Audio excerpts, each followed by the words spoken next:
Hello, aloha. Hello, everybody. My name is Jennifer, and I am from the Tohono Nation. I'm so happy to be with you all here today at Sissy Unci Auntie. We have a great show lined up for you today. And before we start, I want to get this just off the top out of the way to let you know we are so grateful to be partnering with Paul from powers.com to help us bring this show to you today, this live stream. And also, we want to acknowledge Natives Moves Productions to be a partner in Sissy Unchi Aunties and allowing us to have this live stream available for all of you. If you're watching live, thank you so much for joining us. And if you're watching us in the replay, thank you so much also for joining us. If you would like to comment, please do. We usually go through and rewatch the show and try to comment or at least like your comments. And don't forget to join us for the next Sissy Unchi Aunties Live, which will be on May 8th at 12 noon Hawaii time, 3 p.m. for Pacific Standard Time. Again, my name is Jennifer. I am from the Tohono Nation, and I am coming to you today from Kaneohe, which is in the illegally occupied Kingdom of Hawaii on the island of Oahu. And at this time, I'd like to bring on our co-host. So I'd like to bring Avril on. So Avril, can you join me and also introduce yourself? Yay! Go ahead, Avril. Yay! Can you hear me? Can you hear me? Testing You one, two, can. three. Hello, Yeah. everybody. Hioho me takiape, Ava Cordovi machiape, Malakota and Tels Pueblo. My Thama is Joseph Conquilla Cordova. My Ina or my cause, Patricia Crow Cordova. I'm sixth generation from Chief Red Cloud. I'm the owner operator of AC and Associates. I'm a mother, daughter, community member, and I'm honored to share space with you all here. I am so thankful and happy to be here, and I'm excited for the show because we have an amazing um, guest, uncle, father, community member who's going to be joining us shortly. And today we're honoring Unci Maka. So if you don't know what Unci Maka is, that's Grandmother Earth. Um, um, what's that day coming up soon? Um, Earth Day. Earth Day. Thank you. Earth Day is coming up soon. So we thought that we would honor her. She gives us everything we need: food, medicine, water to keep us alive. And I know a lot of things have been happening, from earthquakes to an eclipse and all that other things that are happening. But those are just the things that are happening. We need to make sure that we take care of her so she takes care of us. When earthquakes and all those floods and things happen, I'm always like, she's mad, she's mad. But there are things, and we'll talk about later on the show, that we can do to make sure that we pay respect to her, to pay respect to our earth, our environment. And I'm just thankful to be here.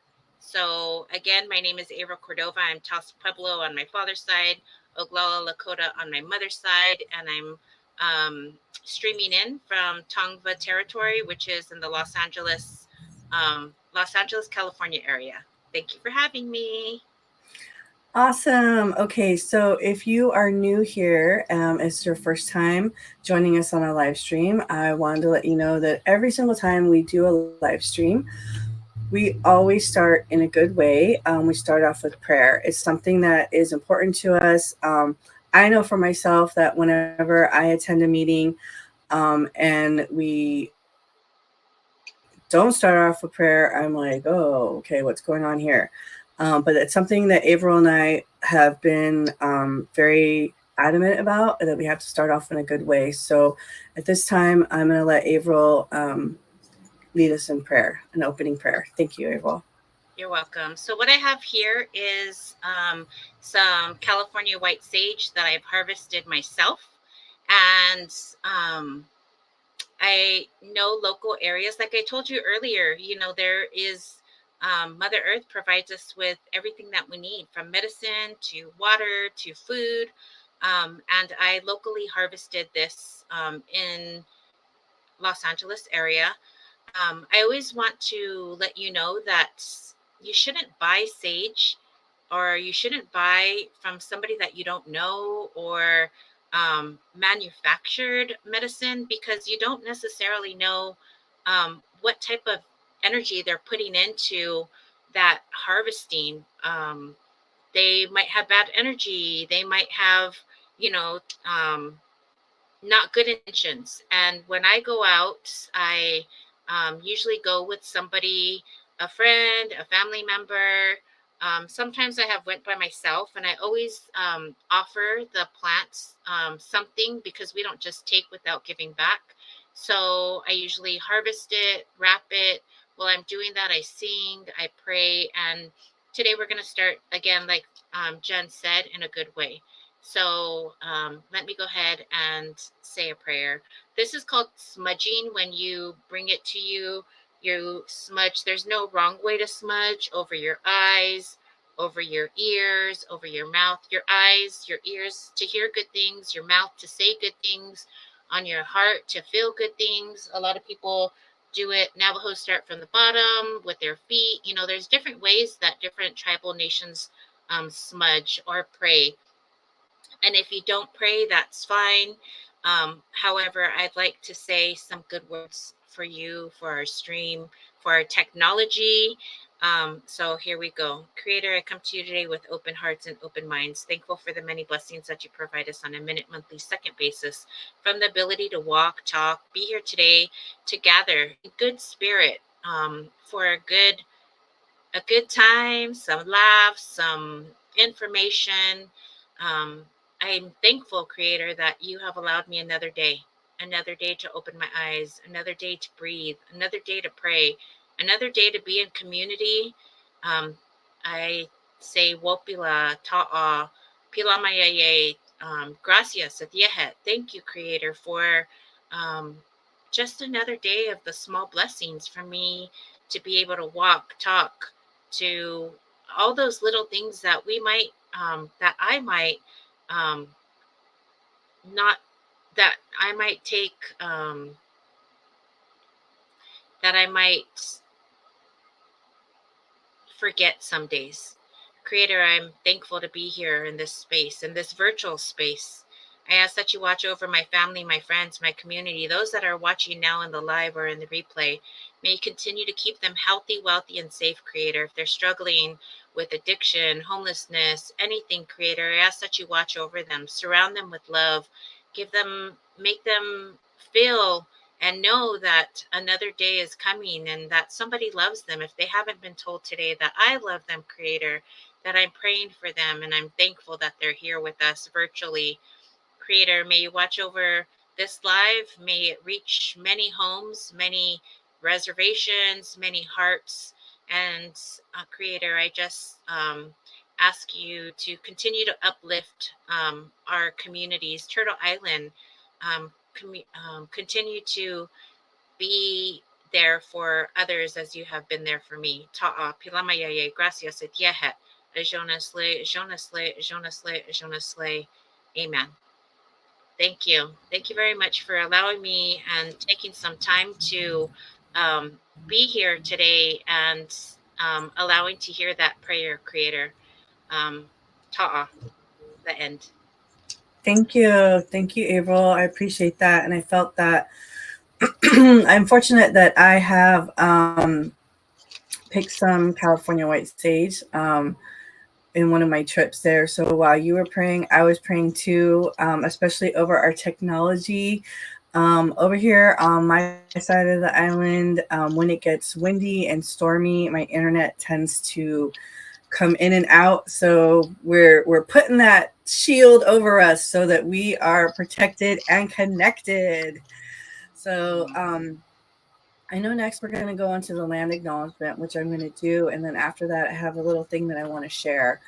Um, so I said earlier where I was streaming from, and I want to say that again. I want to acknowledge that I am on the illegally occupied Kingdom of Hawaii, and I'm coming from the island of Oahu in the city of Kaneohe.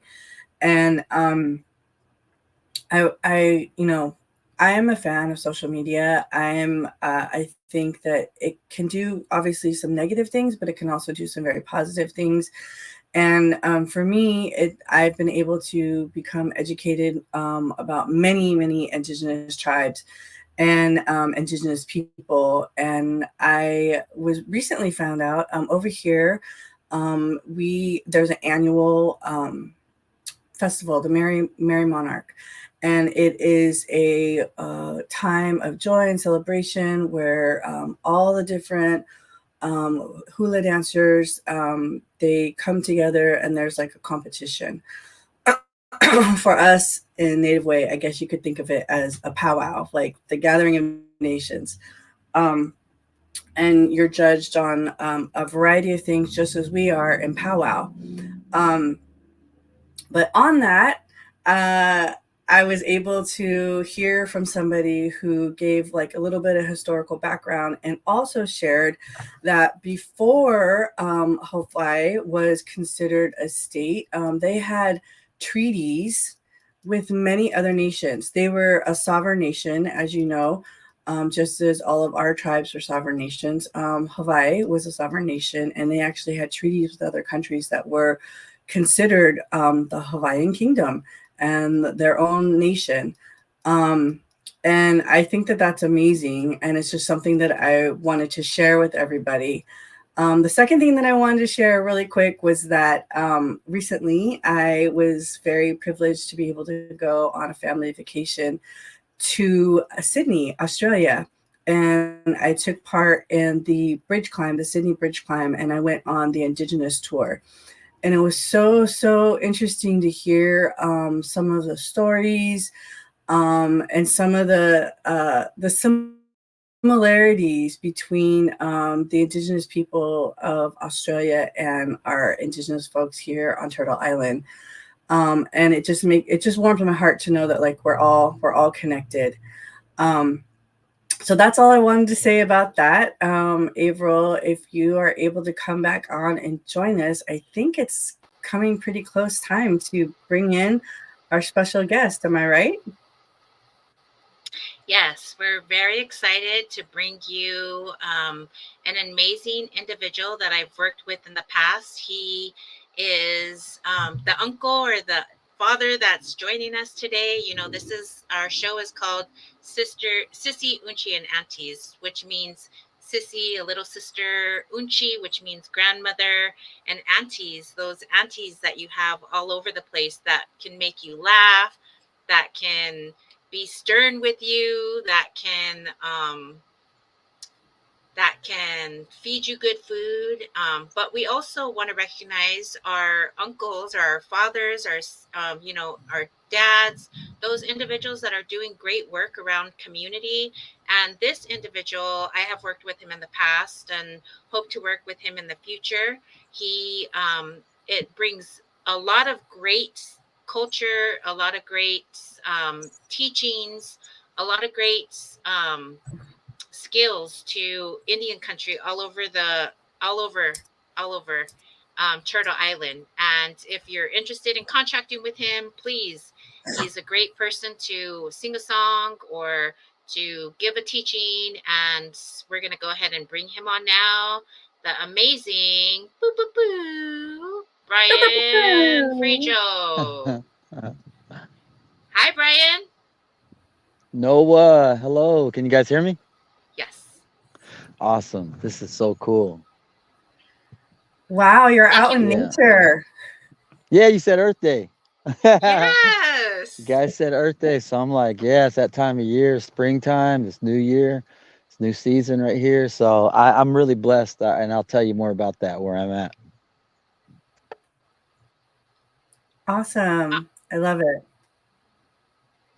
So there's a lot of things that you do, Brian. Why don't you tell us a little bit about you, about what you do, about how people can get in contact with you, about your recent tour. Tell us a little bit about you right now, and then we'll jump into a couple of questions, and then you could tell us where you're at also.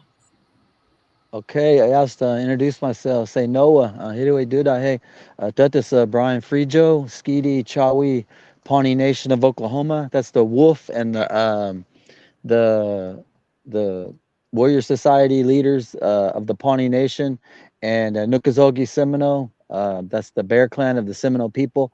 My dad is Pawnee, and my mom is Seminole. Mom's from Wewoka, Oklahoma. My dad was from Pawnee. That's where he was born, grew up, and then they moved to Oklahoma City. So I'm from South OKC, otherwise known as Tornado Alley. You guys have probably seen it on the Weather Channel. That's my home. That's where I come from. That's where I grew up, and learned to be really connected to the environment, to the community. To the place that I lived. With the elements, the wind, the clouds, the lightning, and the thunder. That's what we're known for there, and those storms. And so I had a real strong connection to that growing up. So anything that has to do with nature, the earth, the elements, I love that. And now I live out and blessed to live out in SoCal, relocated. I lived here in the 90s for a while doing movies and entertainment. All through the 90s, I did a bunch of movies and TV shows. And then I left, took a break, went back to the Midwest for almost 20 years, and then came back in 2019. So now I've been here since 2019. I can't believe it. Like 2021, 2, 3, 5 years already. I don't know if the COVID years count. Those should count like as half a year because we didn't get to do much.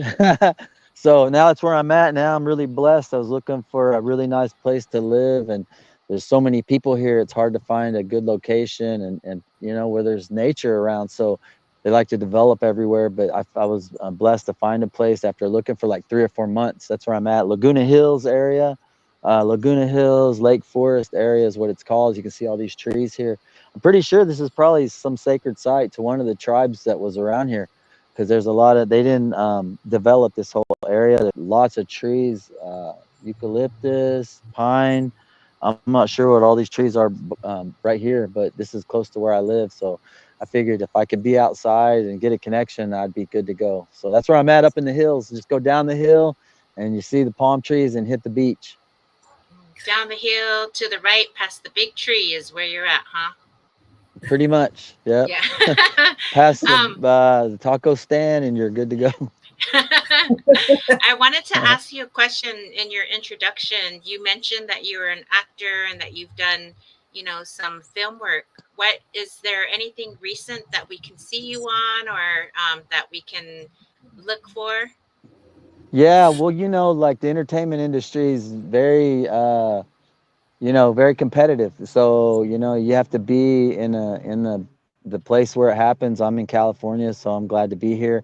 Haven't been acting as much as I did back in the past, but I was able to book a Disney commercial during the pandemic, and it was really cool that this Disney commercial was promoting Native American heritage, and so they showed it a lot over the last 2 years. I actually just got another check, so they showed it overseas and all over different parts of the world, and so I thought it was really cool. Natives from all different tribes, and then recently, which was pretty crazy because like I've been really busy with work. The work that I do keeps me pretty busy. Right after the Oscars, because you guys know, it was pretty big this year with Killers of the Flower Moon, which I got to audition for. I auditioned for that about 3 times for the FBI agent that Tatanka Means got cast for. So I was glad that at least somebody I knew got cast for that. So that was cool to see a native in that role, because it was a real character, that he was portraying. And so right after the Oscars, the Killers of the Flower Moon was up for some Oscar awards, and the next day they started screening some movies in LA, and some people started messaging me saying that, hey, I saw your movie, man. I saw your movie, and I was like, what are you talking about?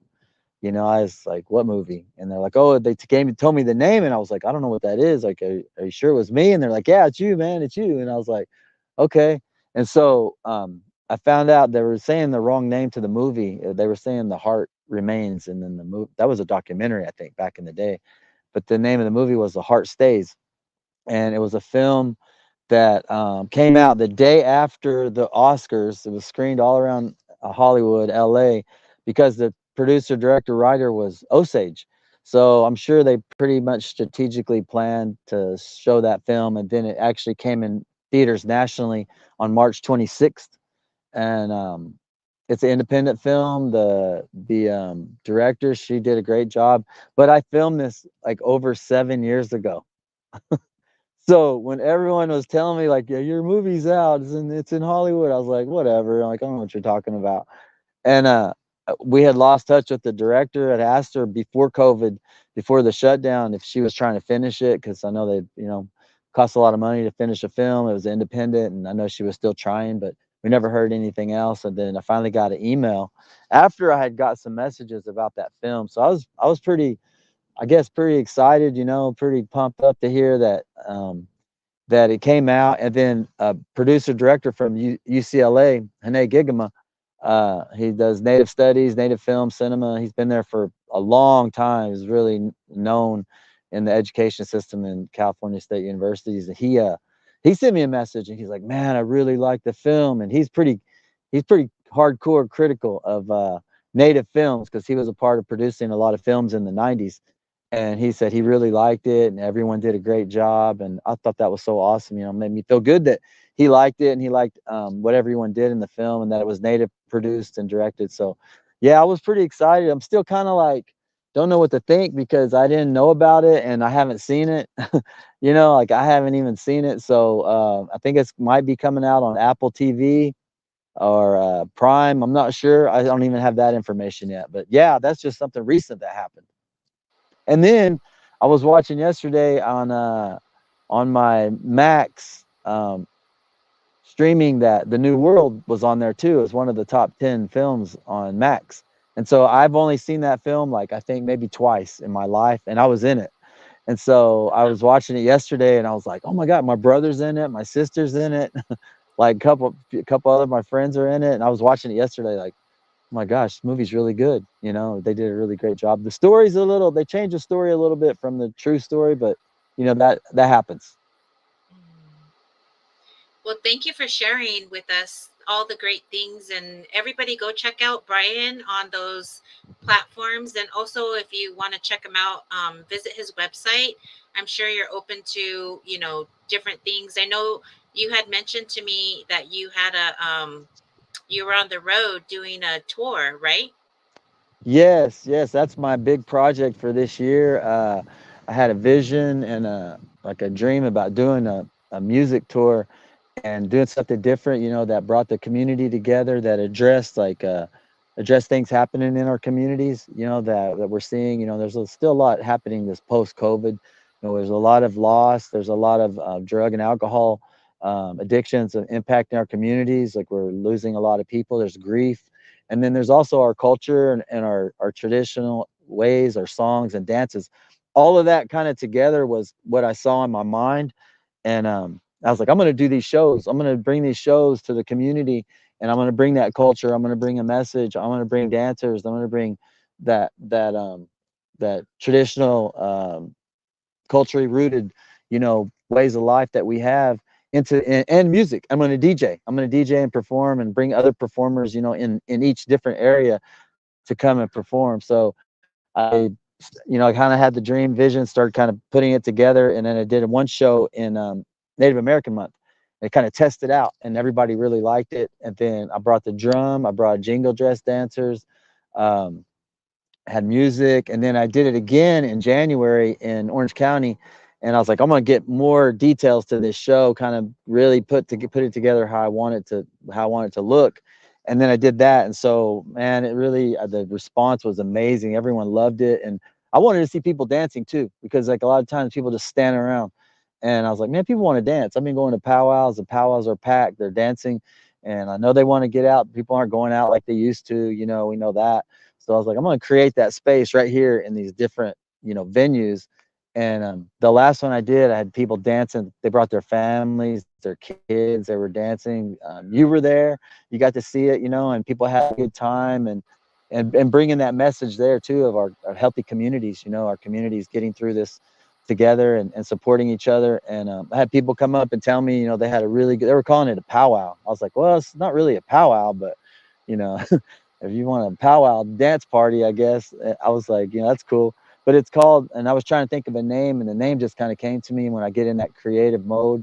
I try to like stay in there and try to write a lot and write things down. And I was trying to think of a name, and I was just like, man, all these names are, trying to think of a name, and I was like, man, it's just like some beats and blessings, and then that became the name. So I called the Beats and Blessings Tour, and I just finished like 6 shows in the Midwest that were all so awesome with the Shine in Arapahoe, Oklahoma City, Tulsa, um, and a couple of like live music venues, and every show's completely different, but it's the same concept. So I was really excited to see like how every show is just like has its own life. And now we have a show planned for Orange County again, Orange County, and then Los Angeles, East Los too, East LA. So it's all coming together, going to the White River Apache tribe to do an event there. So I told everyone, they're like, oh, how many shows you going to do? And I was like, man, I don't know, like maybe 40, 50. I was like, I'll set a goal 40, 50. And then if I get close, I'm good between now and New Year's Eve. So that's, if you guys can spread the word, let them know. Like, I'll do this show. I did it in the coffee shop. So I'm like, Nice. we can do any venue. That's awesome. And yes, I was at that event in January, and I was like it I didn't know what to expect. However, when I went, it was very family friendly. I brought one of my closest sisters and my niece, and she's only 2 years old, and she was dancing around, and then they invited some friends and had some kids there. So it is very family friendly. There was a taco truck and vendors. That just leads us into our first question, which, could you share any inspiring success stories um, or initiatives from your work that demonstrate the power of community engagement? And this just answers, I think, the first question that we have. But is there something that you might want to share that is an inspiring success story? Yeah, I mean, like I'm kind of looking around right now, and I see people doing so many different, um, using their gifts. They're doing so many different things out here in the world, and they're making music, they're making films, they're writing. I have seen people starting well-briety circles, for drug and alcohol prevention, and that's community right there. All of those things that are happening in all these different communities, reservations, cities. I went to a couple well-briety when I was in Oklahoma. One guy had it was like a little office, and he just started it a few months ago, and he had like 10 people there. And he's like, yeah, we got some snacks, and I just showed up, I wanted to support. And the week before, him and a couple other people had come to our sweat lodge. So like that connection, from like he found out about the sweat from somebody else. So that connection is strong in the communities, and then you see people out there, trying to make something happen. And then after that talking circle, well, Brighty, 2 days later, he brought like 6 people to the event with the Shine and Arapahoes, and they sang.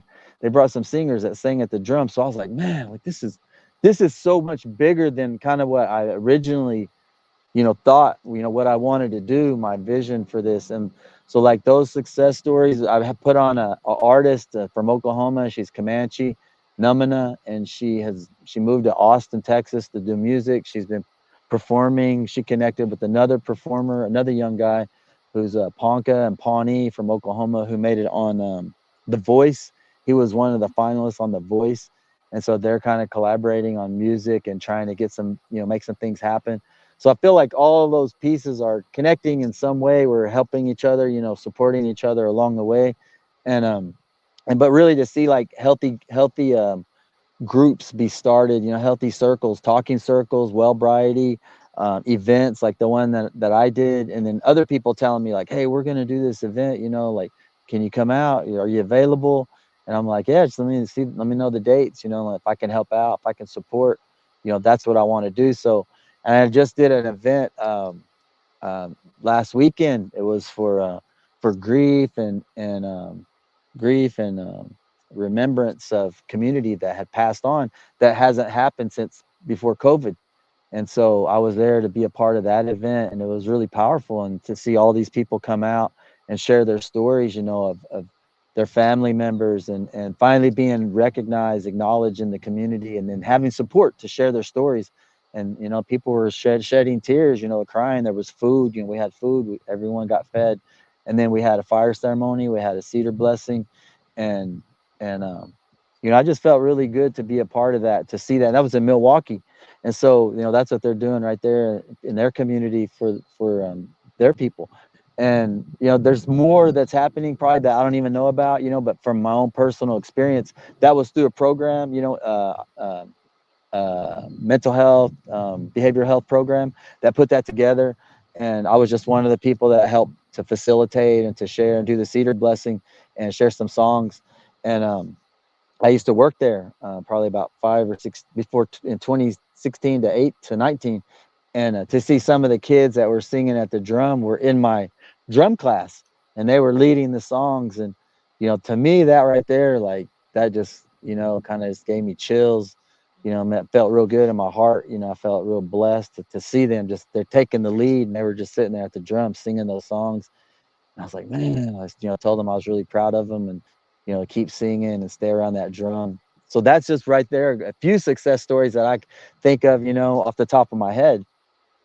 Yeah, you say about saying to somebody that you're proud of them, or, it's good to see them. When I went to your event in January, you were behind the DJ, the turntables, and you were doing round dances and stuff, and you're like, Cody, take it away, and I was like, man, that guy looks so familiar. That young man looks so familiar. So I'm always like the kind of person that if somebody's doing something, I was just at Boys for Braids, Boys for Mm-hmm. Braids conference this weekend at Pachanga, and there was this lady that was dancing, and she was just dancing. She got up there, and nobody asked her, and Cody was out there dancing when you were dancing, and I wanted to go up to him, that this young man that I didn't know, from afar. So I went up to him, and I just wanted to introduce myself and tell him the same thing. I'm proud of you. And he was like, you don't recognize me? And I was like, he's like, it's Cody. And I was like, oh my gosh, Cody. Because I have had in the past through you worked with him, and to see him just out in community, to see him leading stuff, I was like, I'm so proud of you. I not worried about you, but I prayed for you. I prayed for your success. I prayed for your life. And although people don't might not know that you're in their thoughts and prayers, he was in my thoughts and prayers. And I pray just for community in general, just like how we opened the show. And it was so good to see him. So just this question, just the power of community engagements, the power of that sober event that you did, bringing people together through music, through tradition. And when I saw him, I gave him this big old tight hug, and I was just like, I'm just so proud to see you, and that you're doing well, and that you're here. And he was just like thankful, So I just appreciate all of those things that you do.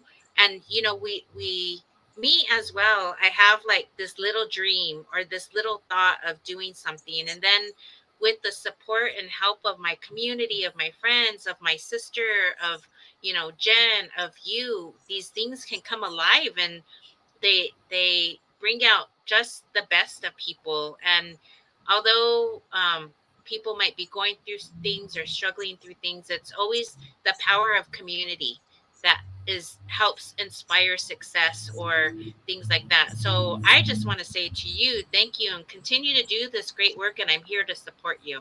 That's it, the end.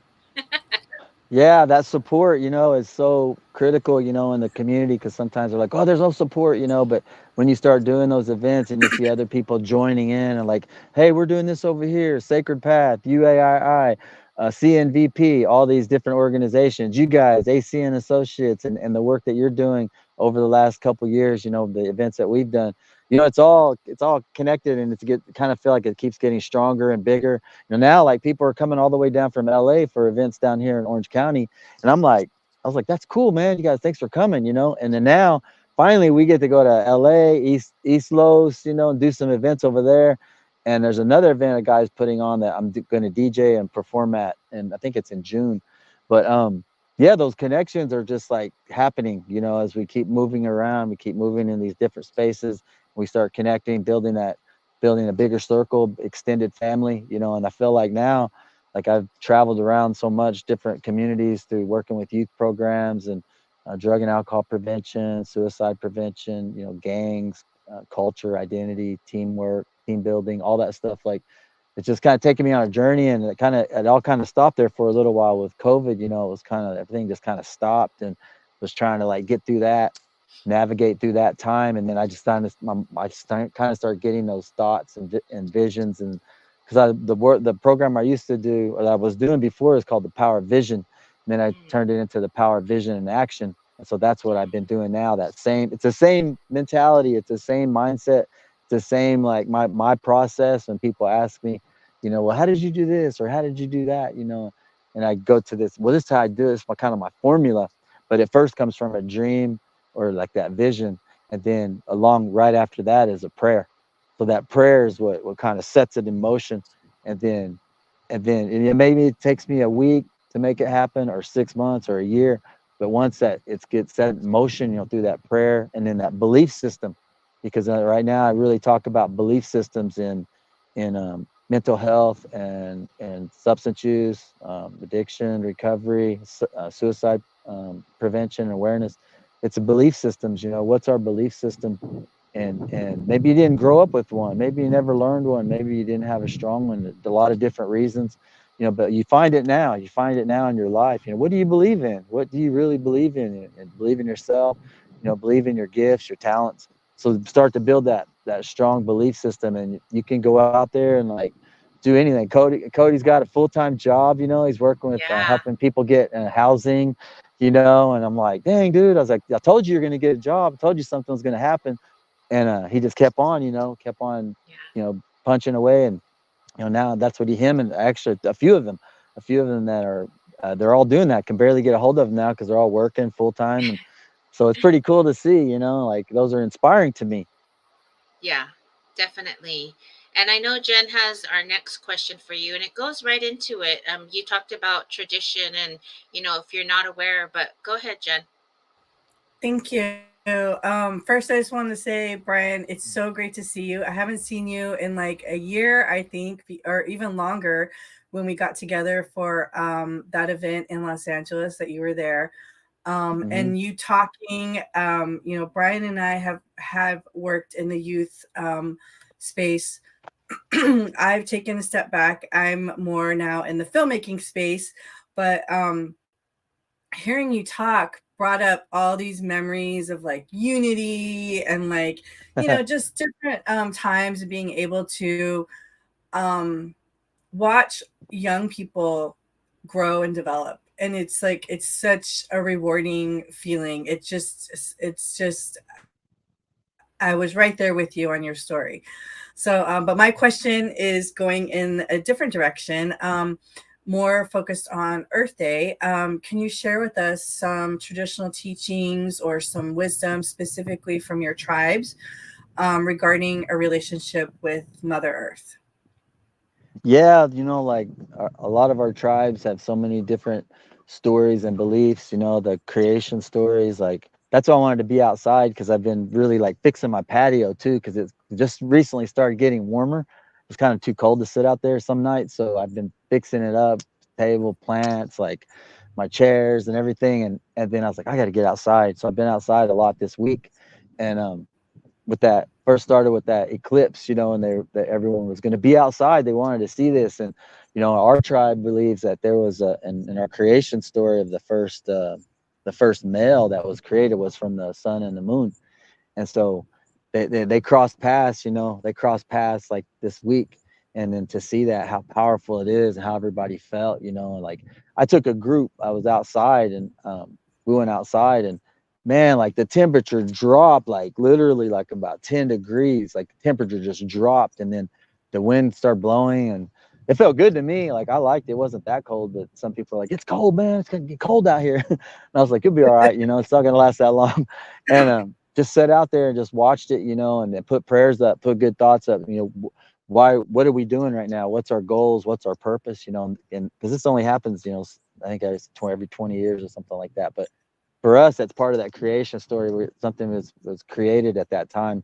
And so just that being outside and being able to share those stories and where are people's minds, what are you thinking right now, in your life and where you want to be, where you're going. And then I brought this right here. I brought some sweetgrass, and we talk about, guys can see it right there.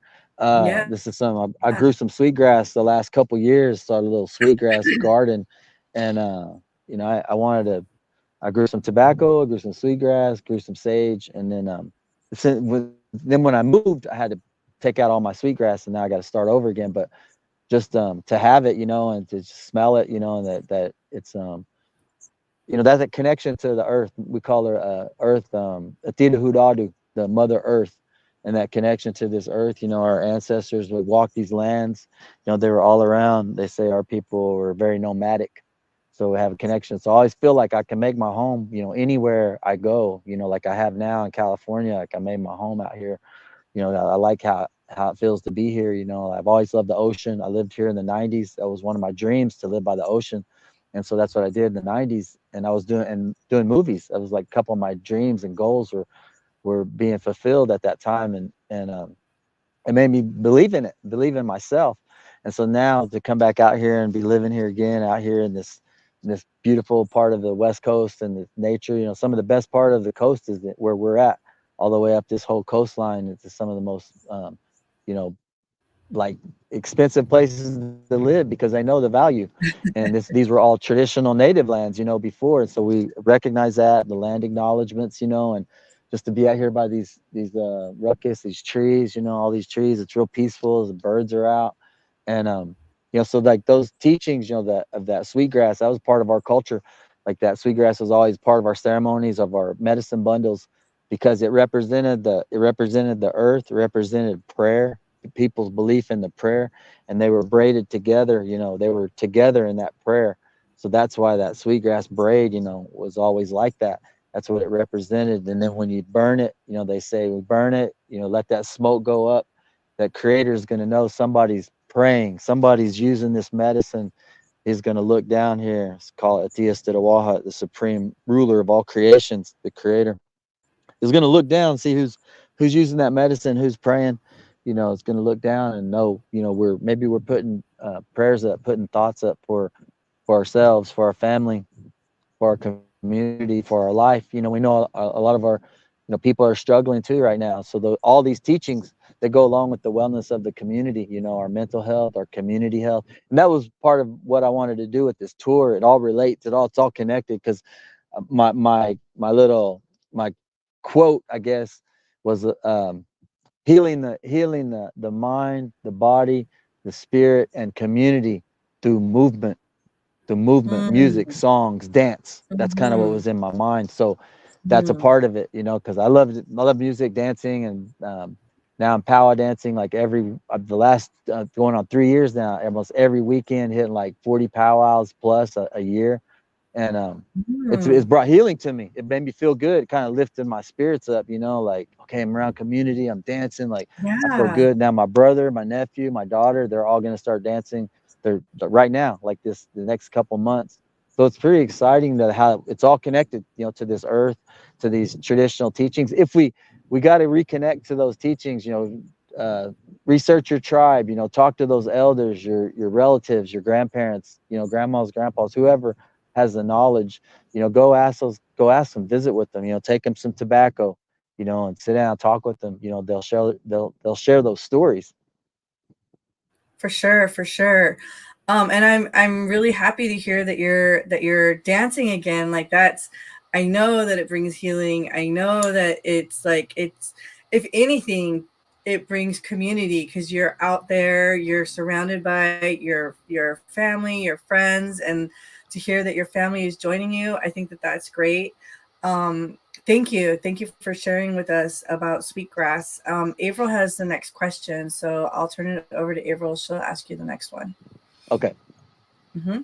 Yeah, so the next question is, in what ways do you see our traditional practices aligned with modern environmental conservation efforts? Yeah, like I'm seeing a lot of that now. You know, bridging those traditional teachings and, you know, our concerns with everything around us, whether it's the land, the air, the water, the the animals, the fish. Um, yeah, I'm on another group that I help with. I help facilitate. They're doing some amazing work in the Northwest. This is just one example that you know, they're trying to clean their rivers, the Willamette and the Columbia River basin, because it's affected their homelands, affected the salmon and the way that they move in the seasons, and the just the clean water. And so they're doing a whole project, and I've been able to work with them for about 2 years now with their it's like an indigenous advisory council from all these different areas around the Willamette River and the salmon. So that's their home, that's their life. You know, that's they want to clean it up, they want to take care of it, they want to preserve it for the next generations. And so I'm just facilitating all of these people together to work together as a group. You know, work together as a council, as a team, and to hear all the work that they're doing. Like there's some really young ones, like 20, 21 years old, just graduating from college, you know, doing environmental work, and that are all about their culture and how their relationship with the salmon, and how important that food is, you know, for their just sustaining their healthy way of life. And then what they're doing in their communities, starting to work with the city parks, you know, the state forest preserves, and the water people working with watersheds and taking care of the waterways. So to actually be a part of it and like kind of facilitating, but watching them do their work, and that's so important to them. You know, that we all are in our own communities. We all know what's happening in our own communities and what we need to, what can we do, you know. And so everybody, I'm glad that we have those people that step out there, you know, in the communities that do that work, whether it's for, you know, dealing with the pipelines or pollution or just clean water, healthy water. And I was told, you know, during the Standing Rock No Dapple, you know, when we step up to do that work, you know, to uh, be a part of that, advocate for that. They say be an activist or advocate, you know, for that kind of work. You know, you step up to do that. We're trying to make a change, and that we're putting prayers up. We're trying to do our part. That these elders said the water is going to heal. You know, so the water, the land, the animals, the fish, they're going to heal when we do that, and we have to believe that. You know, it may take a little while, but if we step up to do that work, they're going to heal. We don't have to worry, because over time it's all going to heal. It's going to heal itself, and through our prayers, through our work that we do on the ground, and through that belief system, again, like I said, you know, that it's going to be taken care of. So I'm really glad to be. That's one project that I'm helping out on, going into like the third year, which is I had done some work in the Northwest, so they knew me as a speaker with youth and conferences and stuff like that. And they're like, man, can you help us facilitate this group of community leaders? And I was like, Mm-hmm. yeah, I can try, you know, like I'll try. And like, yeah, just you open it up, get it going. And then yeah, it was almost like icebreakers, and then building a team. And the same thing I've been doing for going on like over 25 years. And so I'm coming up on 30 years here pretty soon of doing this kind of work, and pretty exciting to me, you know, like I've been doing this for a while, and I'm following that same pattern, that same process and belief system that was instilled in me from my community, from my family, from my grandmas and grandpas and elders, and then a lot of mentors along the way, a lot of traditional people that shared things with me, that told me stories, you know, that sometimes I didn't know what they were talking about. You know, I had to learn it as I went into the future. You know, their stories made sense Mm-hmm. later. I didn't know at the Yeah. time, you know, what they were sharing, but you know, I was just like, you know, I ask a lot of questions. I'd be like, oh, what's that mean? Why do you do that? And then later on, you know, they're like, well, you'll know when it happens, you know. And so I feel like I'm still coming into that, you know, even though I've been doing it almost 30 years, I'm still learning, and that's what I want to do. Like that's one thing that they always said too: keep learning. Don't ever think you know. Oh, you know everything. Mm-hmm. Were you Sure. able to be? Were you able to go out to No Dapple, or were you um able to see that in person?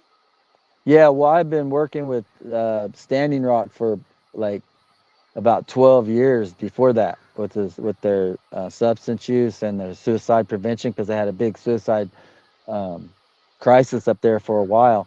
So I'd done a lot of work up there. I was already familiar with the tribal leadership, the program directors, like all the programs. We sweated there every time we went. We did concerts and events in the casino. So I already knew the people when they started it, like Auntie LaDonna and Uncle Miles, who started it, the Sacred Stone Camp. And they said they wanted to do this and they need help, get the word out. And we said, okay, we'll let people know. And when there was like, 10 people there. And so we started letting people know. And I knew once they got there though, because that land it's really there's blessings in that land, that area along the Cannonball and the Missouri River. It's powerful, powerful land base. And people will feel it. I knew they would feel it, being Sitting Bull's community and a lot of other leaders that were there. Thunderhawk and a lot of other leaders that were from that community. And I knew people would feel it when they got there. So that's what happened. So I was able to be a part of that. We were there early. We had a camp. My brother, some other my bros and cousins got arrested. We had to go through that whole court system with them getting their cases and charges dropped and Yeah. dismissed. And that was a journey. So much happened during that time. And that's when I heard that story about no matter what, whenever if everyone leaves or whatever happens, the water's going to heal. And so, I had to believe that. I had to believe, that was true. And so, yeah, I was glad to be there, and I was there. I was there the day of the dogs. I seen it. I came up right after. I was praying before that. Actually, I wasn't there in the beginning of that, but I was praying, and we left that Sacred Stone Camp and went straight over there. And we got there right when they were running the security off, and then they were bringing in all the sheriffs and the helicopters and everything. And I was able to see that, and they said that day was a day of victory, because they ran them out of there off of that sacred land where they had desecrated those remains in that sacred area that they had dug up. And so it was powerful that night. It was like a giant village powwow. There was like every village, every camp had like fires going, like there was dancing, powwows, sweat lodges, there was peyote meetings, there was elders speaking that whole evening. And then it was really powerful. You could feel it, but they had disturbed those remains that day. So I knew it was like, man, we need to put prayers up, because a lot of people, they saw a lot after that night. They saw a lot of spiritual things after that happened. And so we just tried to keep that medicine burning, that the next 2 or 3 days. But yeah, I was glad to be there and be a part of that. Thank you for sharing that. I didn't know that you were there, but are a water protector. Jen, I Mini know. Wachoni, Mini Yeah, Wachoni. I know that Jen also is a water protector, and I recently saw this movie called Oyate. It's on Prime. Everybody needs to watch it.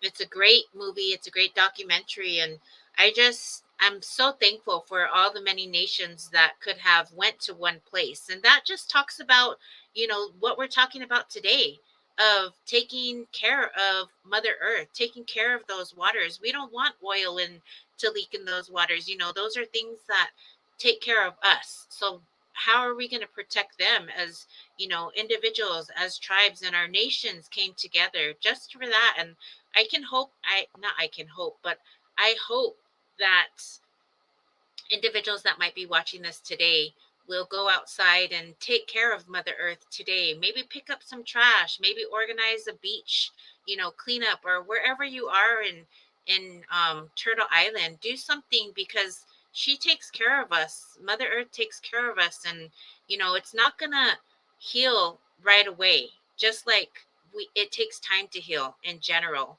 So thank you so much for that story and letting us know the contribution that you made, not only today, not only yesterday, but the contribution that you're making for the future. Ta'a. That's it, Jen. Oh, thank you. Thank you. Huh. For sure. I have another question about that though. I wanted to know, Brian, were you there when the buffalo came? I don't know if you remember that when there were.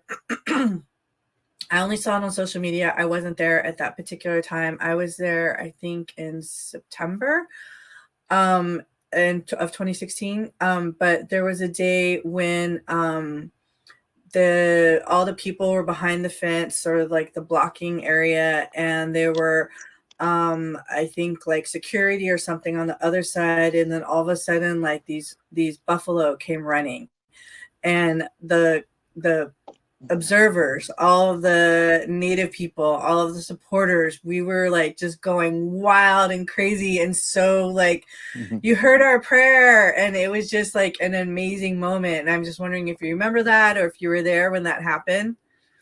Yeah, I remember that. One of my brothers was there. He was filming all of that. Myron Dewey, he did a lot of filming, and he did the Oyate, and he did all the drone footage. And he was telling me, I was watching like the live feeds because I was there for a while. Then I would leave, then I'd come back. So I was there at different times. But I remember them talking about that. On that. Our plains people have a strong connection to the buffalo, to the Tanaha, and they call it Tatanka. We call it Tanaha. That buffalo spirit is powerful. It recognizes our people, and we have that relationship with it. So I guess like, the people that don't understand that will never, comprehend, that way of life, that connection. And so when that happened, the people knew, those buffalo were showing that they saw what was going on. They knew what was happening because they're a part of all the ceremonies up there, all the sweat lodges, all the sun dances. Like that's all we eat is buffalo burgers at the casino. Like when we're over there, we eat that food, it's healthy food. Some of the healthiest food, the buffalo, the deer, the elk. But like that buffalo relationship is strong. That made me really happy to see, because the animals know, the animal spirits know, all the birds, all those spirits that are around, those ancestors, that connection is strong. And now after that, the community went through a lot, and but they're still there. They're still doing, they're still living their life. They've gone to a lot of like solar energy. They're doing some things to sustain their community, not just through the casino, but just through their land and their traditional ways.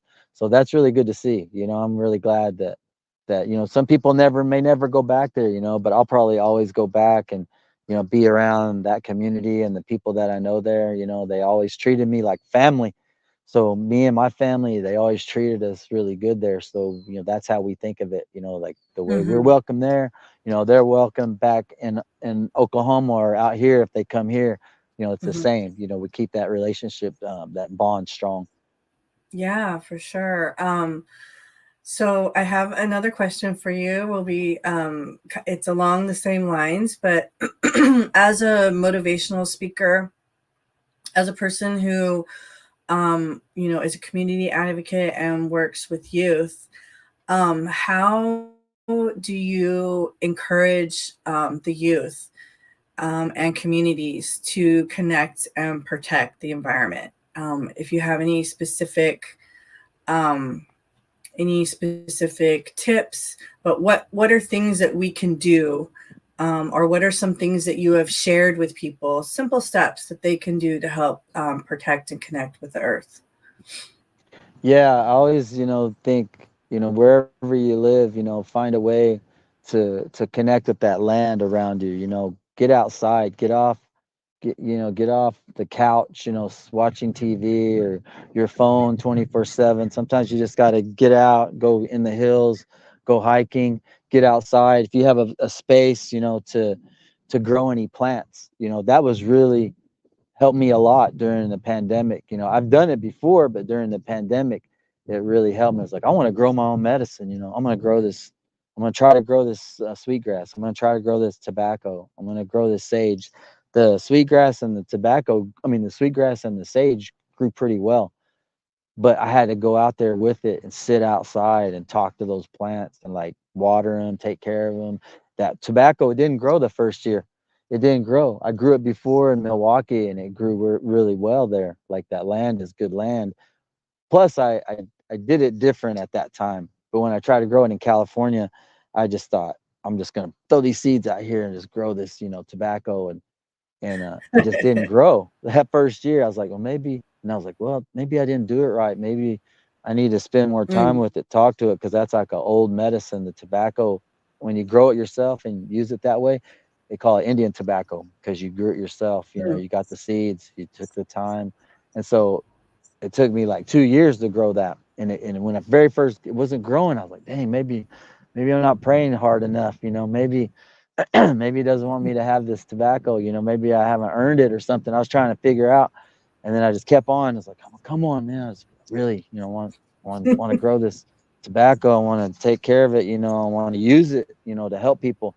And then it grew little tiny little leaves, like this big, but it looked like when they're big, it looked like that, just a little miniature, tiny version. And I was like, I mm. was looking at it. I was like, is that it? I was like, is that the tobacco? It was so small. I was like, is that some weed? I was like, and then I was looking at it, I watered it, and it kind of got a little bit bigger. And I was like, well, maybe not. And then I didn't go out for a couple days. And then I went out that next like 2 days, 2 or 3 days later, and it was this big. Mm. It was like overnight, it grew like this big. And I was like, Ah. wow.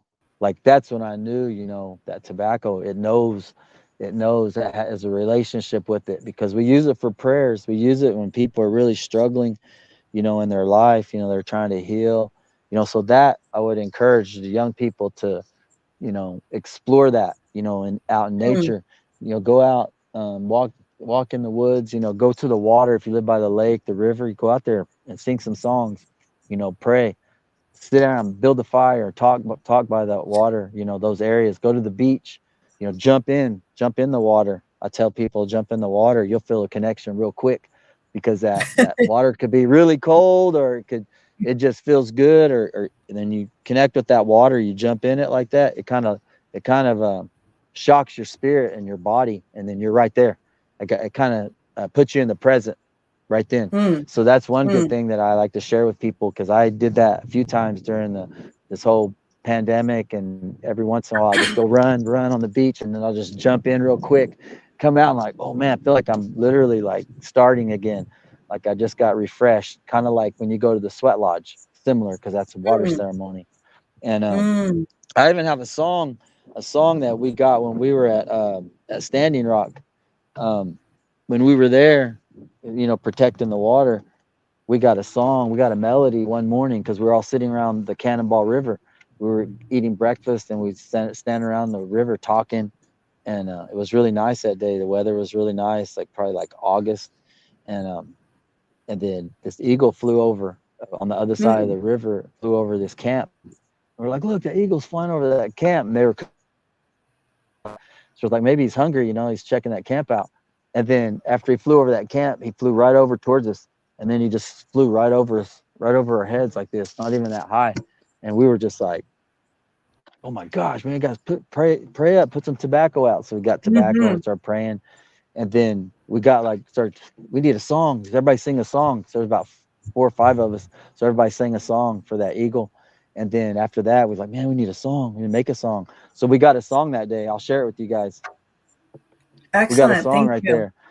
We kind of got the melody just kind of came, and then later on we added words to it. So the melody was just like, we were just like, man, I could think of a song and a melody, and it was like, I'm gonna share it on. Yes, please. Thank you. You can hear me? Yep, take it Yeah. away. So the melody was kind of came, and it was like, hey yo, hey da yo, hey yo, hey da yo, hey yo, hey da, hey yo, oh wait, oh, hey, hey, hey, hey, hey yo, hey da yo, hey yo, hey da yo, hey yo, hey da, hey yo, oh wait, oh, hey, hey, hey, hey, hey. Then we got the words. No woman with on da da chicks da ho hey da yo hey yo hey da yo hey yo hey da yo hey yo hey da hey yo oh hey do hey hey yo hey da yo hey yo hey da yo hey yo hey yo, oh hey do, hey hey hey hey yo, hey do yo, hey yo, hey do yo, hey yo, hey do, hey yo, oh hey do, hey hey. No woman with on da da chicks da ho hey da yo hey yo hey da yo hey yo hey da yo hey yo hey da hey yo oh hey do hey hey yo. Beautiful. That was the song, like the melody just kind of came, and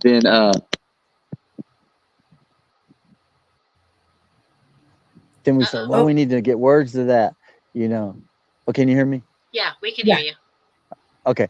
Yeah. So the melody came, then we added the words, and then we wanted to be a song that came from right there from the camp that we were at. It was our camp site and the Cannonball River, and goes right down.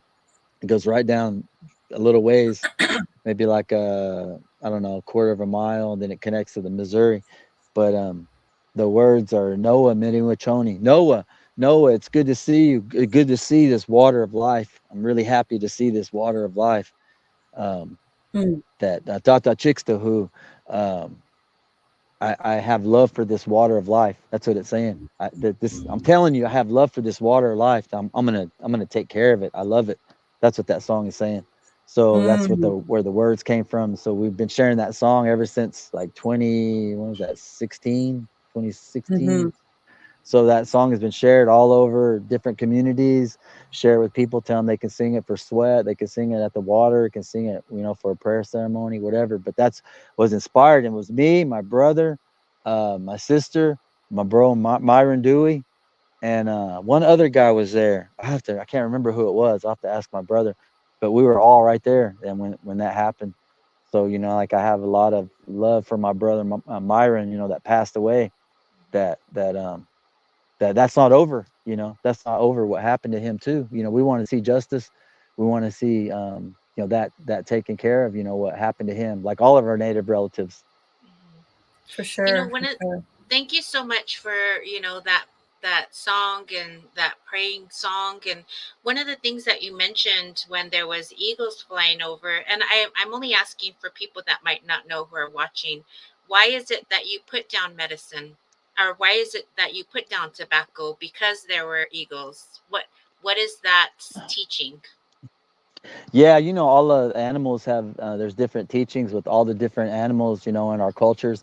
Whether they're the fish, the birds. The animals, four-leggeds. Um, all of them. And so the eagle symbolizes, just like this United States, they took that eagle symbol, as that symbol of the United States. That's our symbol that we had, that connection to the creator. That was that one bird, that was sent here, down to earth, the creator sent to take those prayers, take those thoughts, those requests, back up to the creator, because it can fly higher than any other bird. And that's that connection they say came from the heavens, that bird was sent down here, and that we respect it like that. That's why we're the only ones that can have it legally, as tribal members. We can only ones that can have that eagle feathers. But that connection goes to, that's that connection between us and the creator. When we use it and we put that tobacco down, you might find a feather on the ground, or an eagle may just drop some feathers, like you find those feathers, or it flies around, you put that tobacco out right then, that's when they say right then, because you might look up again, you might look away for a second and look, it's gone. Hmm. So that doesn't, but people, like, I mean, how does that make sense? They say it could just be here, just boom, just shoot off, take that prayer, that thought back to the creator. And so when we use the Mm, feathers, it's that connection to that bird, is that connection to the heavens. And that the eagle feather is kind of the in between, the buffer, so that we're not taking this, these things we're trying to do down here on Mother Earth, ourselves, that eagle feather is going to take it for us. It's going to send it on, take it the rest of the way. We do our part here. So that tobacco is that first medicine, like I was sharing. They said that was the very first medicine we ever had. That's why it's Mm. so sacred, and how people think of it. And this one grandma was telling me one time, she said, yeah, that tobacco used to be everywhere. It was all over the place. He said, but then people, they didn't respect it. They didn't take care of it. They didn't honor it. They didn't use it. Then it started going away. And then now you got to grow it. You got to find it. You got to search for it. It just doesn't Mm. come easy, because it got commercialized, Mm. they took it. And now people get sick from it. That's what they say. It's not what it was for. That's why people get sick Yeah. from it. And now kind of coming back to those traditional ways of how that tobacco was supposed to be used, when you're offering it, you're giving it to somebody for a prayer. If you're smoking it, rolling a smoke or put it in a pipe, you're not inhaling it all up into your lungs. You're just puffing it. You're just taking puffs, whatever your beliefs are, the 4 directions, the 7 directions, over yourself, like that's that connection with that tobacco to the smoke that goes up to the heavens. So it's kind of like each teaching it's all connected, but each piece is a teaching. So that's how it all connects together. And so like that's I've been given a lot of gifts recently, the last year or so, and I'm like, man, why are these people giving me things, But then I remembered, you know 15 years ago, um, when I was asking that, so people gave me this. I don't know why they gave it to me. And this elder said, "You earned it. Mm, You earned it. It's a gift. You did something to earn that." And I was like, "Oh, okay." And that's all. It's that simple. Mm-hmm. thank you for saying that. And I'm getting a little bit teary eyed because I feel that same way in community. People tend to give you things when they appreciate you, when they respect you, when you've done something. And I, as an auntie, just want the best for my people that surround me. That includes my community. Always saying hello, shaking a hand, smiling. Hmm. And then people will actually, these earrings that I'm wearing, somebody gifted them to me, or a ribbon skirt or medicine, and I just appreciate that, what you said about, what your teachings were, or the teachings in general. And those gifts come with a lot of blessings, and I appreciate you for being here. We're coming to an end, and we have one last question. But I appreciate you, Brian. Really, I appreciate Thank you. the love that you have for our community, Mm-hmm. and for those individuals that are fighting, that are struggling with addiction or homelessness. You're Mhm. always there for them. You always provide them some type of teaching to make them better, to look at themselves and their own addiction, but to see beyond that addiction. So thank you so much for that. With all due respect, I do appreciate you. And our next question, our next and final question is, what message or advice would you like to share with Indigenous youth and listeners who are passionate about protecting Mother Earth and preserving their cultural heritage? Yeah, I could say, like, you know, make that connection with your environment, your home, where you live, and everywhere you go, make a connection somewhere there. Make a friend.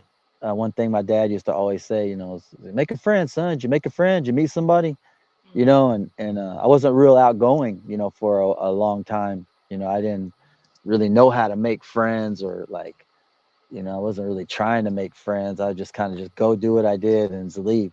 But over time I kind of started to, I guess, open up, to make a connection. So that's one thing, when you go somewhere, meet somebody, introduce yourself, tell them who you are, where you're from, get to know them.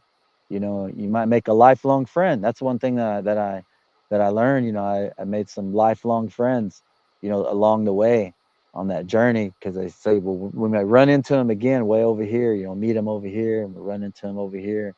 And that it's been true. That's real. Like, I ran into people at the randomest places, and sit down, went to eat, caught up, and talked. I just did a wedding. I DJ'd a wedding a couple weeks ago, and it was my first wedding since before COVID, and I was just like kind of nervous and I was excited, and I went over there and I was asking the bride because I knew her family from South Dakota. I was like, "Who's coming from your family?" She's like, "Well, I'm not sure yet. Just some of my family." I was like, "Okay." And then when I got there, got ready, and then I seen her dad show up, and I knew known her dad for like over 10 years, and I knew his dad. His dad was a mentor to me. He passed away not too long ago, a couple years ago, and he was a ceremony leader and that connection in all these communities that I went to, was strong, and so her dad showed up and gave her away to the groom, and then me and him went and talked at the wedding. Then after the wedding, went to the coffee shop in the casino and talked for like 3 hours. And Wow. so that connection, when we go places and make friends, try to make good friends, find good people in your circle.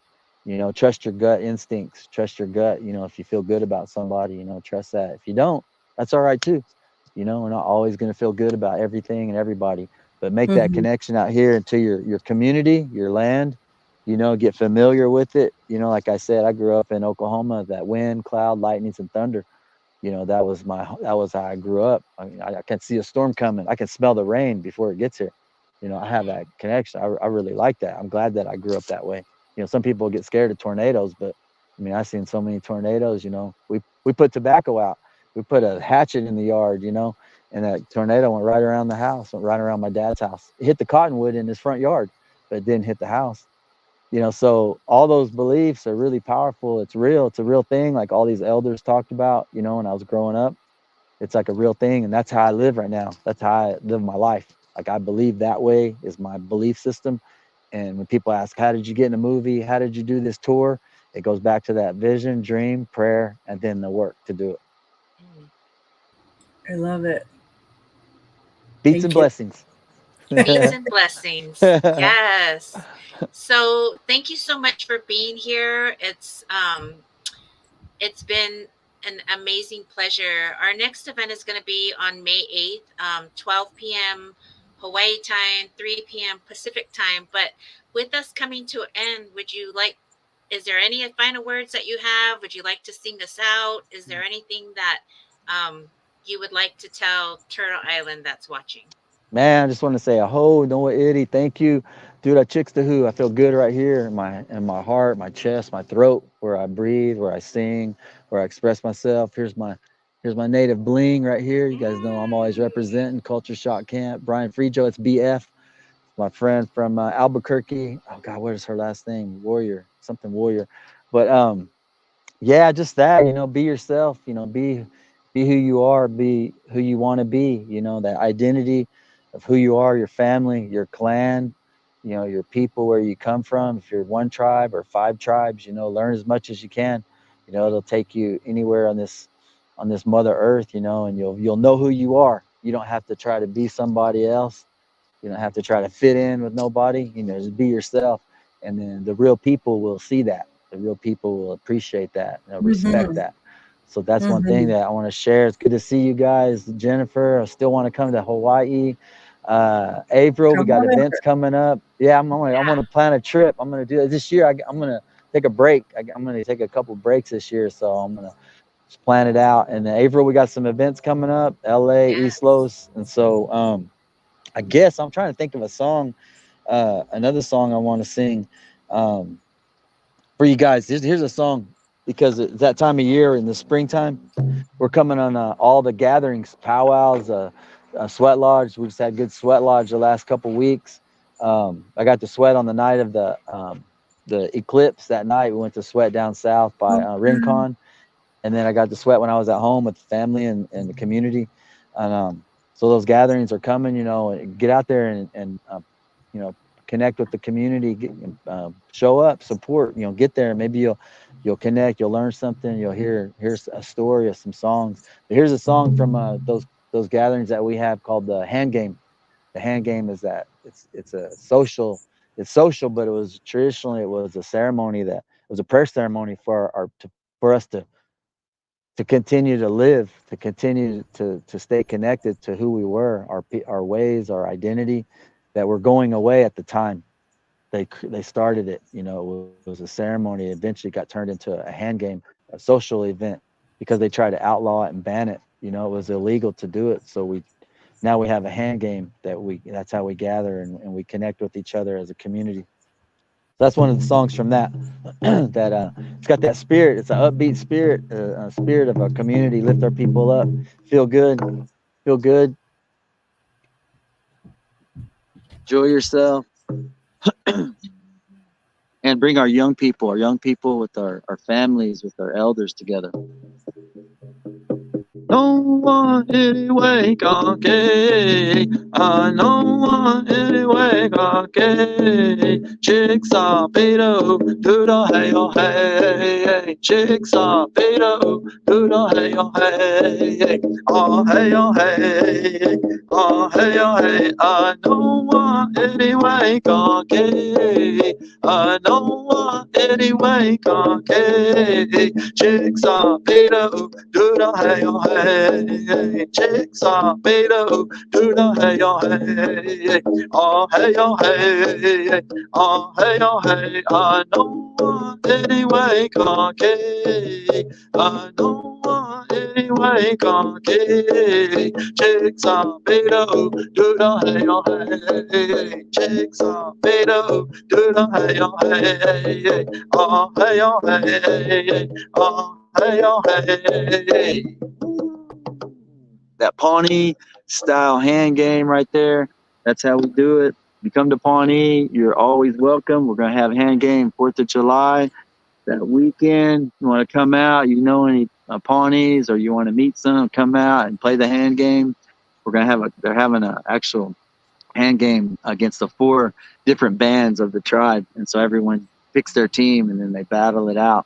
And we eat and we powwow and we do all that. So guys, come out. You're always welcome. Nice. I was really trying to hide my bones for the yeah for the hand games. A good hider or a good picker. Some people can guess the bones. Some people can hide them really well. Yeah. Well, thank you, Brian, again for being here. Thank you, everybody, for watching in the live or in the replay. Remember to join us on May 8th. Thank you again, Brian, for being here. Jen, it's always a pleasure. And I just want to make the connection, Brian, if you go out to Jen's area in Hawaii, maybe you can do those blessing and beats out there. I'm sure that Oh yeah. Ono can be a part of it, and the peeps out there, I'm sure will welcome you with open arms as well. Yeah, we got to talk, Jen. We'll plan it out. We just need the spot, be cultural exchange. And in our language, we don't say goodbye. We say, Kustujiet, I'll see you again. So let's talk. We'll plan it out. I'm ready to go to Hawaii. It's been about like 8 or 9 years since I've been there. Yes. It's time. Oh, wonderful. And a plug for Powwow in Paradise this weekend happening at Magic Island in Honolulu. Anyone that's listening, if you're in the local area, we're having a powwow, Ono, Oahu Native Nations. We're having our 2nd annual powwow at the Magic Island. So please come on down. Come say hi to me. I'll be in the t-shirt booth. So I've been relegated to that duty. I've been kicked out of the kitchen. I won't be in the fried bread booth, which is for the better for everybody. Yeah, that's good. That's good. That's a good thing. Yeah.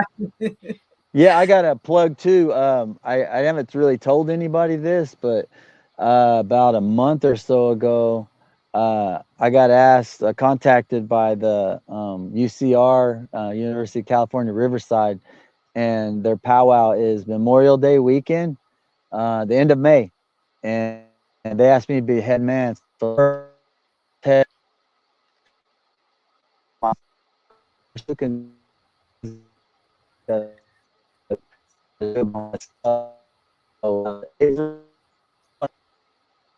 going on Memorial Day weekend. I'll be there. Memorial Day weekend. Congrats. Everybody go out to UCR. Thank you again for being here. And Asamoah, we'll see you soon. We'll see you on our next live. Thanks all. Yep. Have a great night. See you guys. Thanks. Thank you.